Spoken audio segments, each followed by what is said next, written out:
Welcome to this tutorial. How to repost on Instagram. Open your Instagram app. If you're not logged in, then log in with your Instagram account name and password. Tap on the Login button.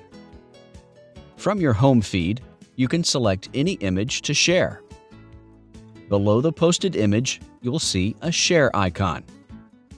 Tap on this share icon, and then tap on the Add Post to Your Story link. Tap on the image to write your caption and place it where you want. Tap on the Send To button.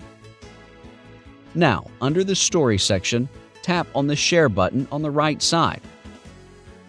At the bottom, tap on the Done button. Tap on the Your Story icon, and see, we've successfully reposted an image on our Instagram account. If someone wants to see who originally posted this image, then they can simply tap and hold on to your repost image and then tap on the View Post.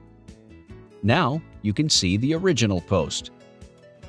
If you want to repost a video on your Instagram account from others' accounts, tap on a video from your home feed, and then tap again on the Share icon. Tap on the Add Post to Your Story link. You will find that at the bottom of your repost, there is a hashtag with the name of an account that has originally posted that video or image. At the bottom, tap on Send To button, and then at the top, tap on the Share button on the right side. Now, tap on the Done button at the bottom. This will repost a video on your Instagram feed. Wasn't that helpful? Thanks for watching. Please subscribe to our channel.